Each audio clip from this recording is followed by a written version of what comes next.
Hey everyone, and welcome to week 1 of building AirKit in LEGO. Yes, AirKit is the planet that we'll be building my Imperial base on. It's one of the planets that you get to choose to relocate your base in the mobile app game Star Wars Commander, which is sadly no longer supported, so you can't play that game anymore. There were other planets that I could have done this on, like Hoth, Endor, or Dantooine, Takodana, Tatooine. But I figured AirKit is a landscape that hasn't really been done before on LEGO. So I figured I wanted to be kind of unique with this mock. So my Imperial base will be on AirKit, and I'll explain more about that planet and the whole landscape later on in this segment. My previous large-scale mock was a vehicle. It was a big plane known as the Bus from Marvel's Agents of S.H.I.E.L.D.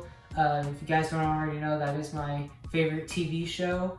And so that series was very successful, and I can't wait to start building my very first large-scale landscape mock. Like with any other week 1 of building a mock in LEGO, I'm going to be going over the plans that I sketched out and some logistics, and I also ordered my first haul of parts to start building this mock. Now, I won't actually start building this mock until the next segment, which will be week 2. So without any further delay, let's jump right into week 1 of this building series. So to start off, we're going to be taking a look at the plans I have for this mock. The reason why there's a number 4 on the top right corner is because I actually sketched out 4 different layouts, and I decided that the 4th one I drew, or that I sketched, looked the best. So we're going to be using these plans to help map out the mock. And as you can see, it says ComicBrix Imperial Base Star Wars Commander. I basically created this on a Word document.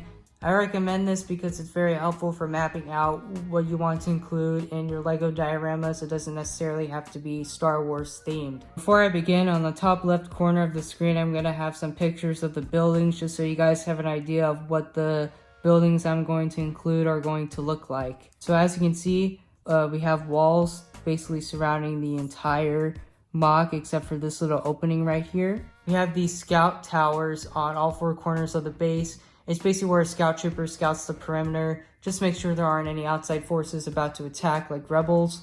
So we're going to include 2 unit transports. I want these transports to be big enough to include at least a play scale size Imperial shuttle. In the game, as you upgrade these unit transports, the carriers get bigger to like a Gazanti class cruiser, which is really big. It's not going to be minifig scale, and it's not going to be that big to the point where a Gazanti class cruiser can fit on both of these unit transports. But I definitely want them to be big enough to at least include a play scale Imperial shuttle. Now on the top left, we have these 2 barracks angled, kind of like a 45-degree angle. And so this is where the troopers sleep and all that. In the top middle base plate, we have an armory, which is basically where the weapons are stored, grenades, rocket launchers, stuff like that. I definitely want this to have a decent size interior to fit some awesome weapons.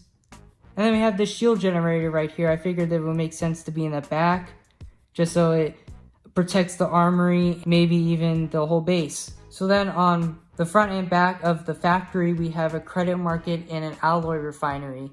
In the game, you need credits to upgrade or to unlock troopers and vehicles and also upgrade them. You need alloy to upgrade buildings such as the HQ, turrets, scout tower, factory, unit transports, and all that. In between the credit market and the alloy refinery, I want to include a factory.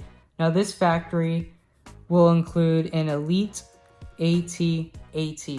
Now it's basically a normal AT-AT, but the color is dark gray instead of light gray, and the visor is like translucent red. In the game, there's like a hero command, and with it, you get to play as Darth Vader, some mercenaries, some bounty hunters, and also some cool elite vehicles such as an elite AT-ST, but I think it'll be cooler if I include the elite AT-AT. Now I want this elite AT-AT to be bigger than a play scale size like in a LEGO set, but it's definitely not going to be 100% minifigure scale. I don't want it to be that big because I want the biggest building here to be the HQ. So in the center of the entire base, on the middle base plate, is the headquarters.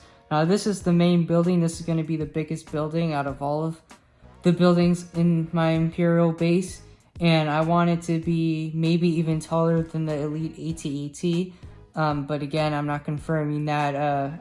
I'll figure that out when it comes time to actually building the HQ. Then on the four corners of that base plate, basically on the corners of the HQ, we have the turrets. Now I figured why not put turrets on the corners of the HQ, just so that if the rebel forces manage to break through the Imperial defense, then these turrets will wipe them out before they ever reach the main building. So the reason why I left mainly this section empty is because I want to have a small battle. Like for instance, maybe the rebel forces destroyed this part of the wall right here, and that's why it's open. And so maybe the rebel troopers are coming in this way, and like they're attacking some of the Imperial troopers right here.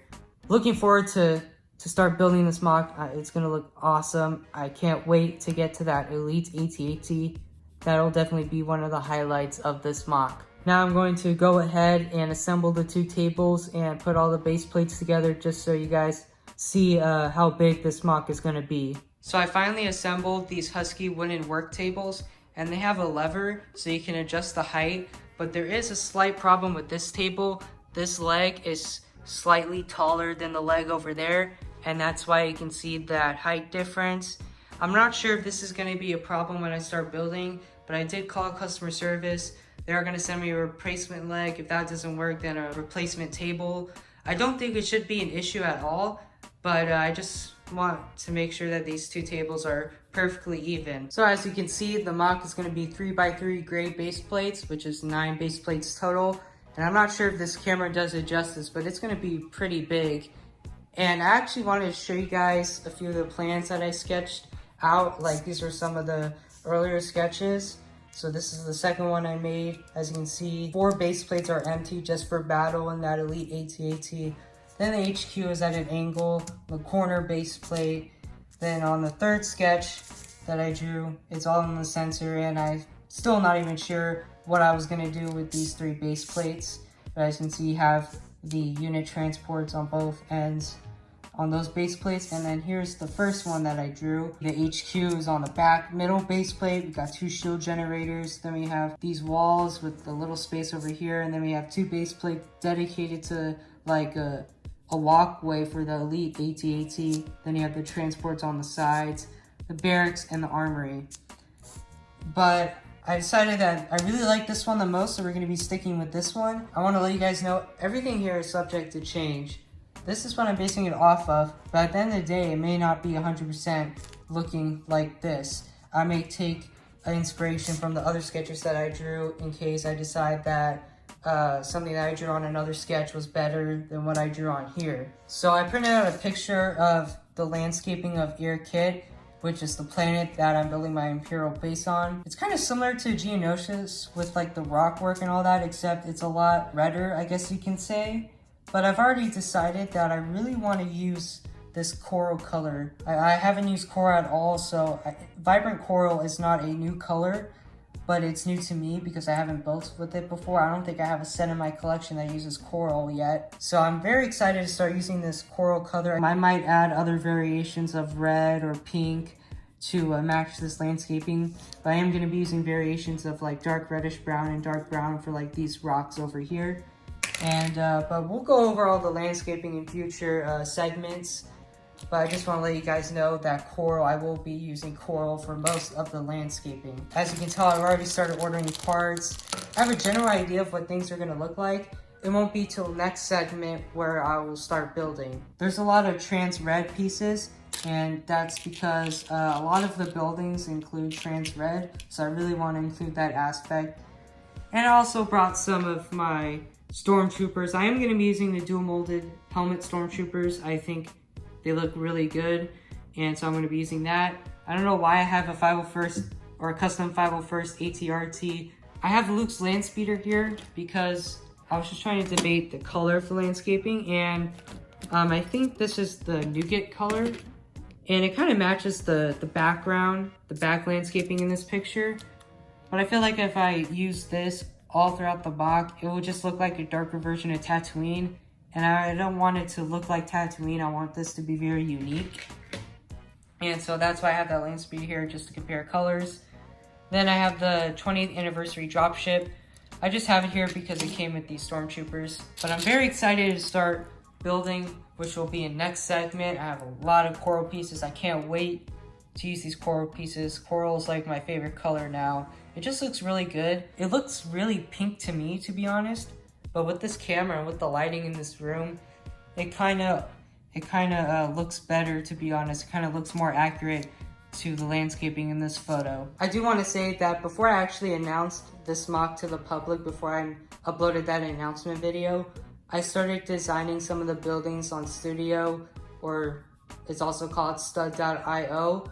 I just started prototyping for some of the buildings that I want to include because I don't really have some of the parts on hand, so Studio was the best place to start designing. So most of the parts that you see here are going to be for the walls, which I'll go over most likely in the next segment. I am waiting on a few more orders, so just to let you guys know, the parts that you see here will be for starting out the landscaping and for the wall design. So here is one last view of the empty base plates. I can't wait to start building this mock. I'm really excited. I hope you guys are too. And let's head to the outro. So this is going to conclude week 1 of building your kit in LEGO. Let me know what you think of the plans that I sketched out for this mock down in the comments below. I'll really appreciate that. I'm really excited to start building.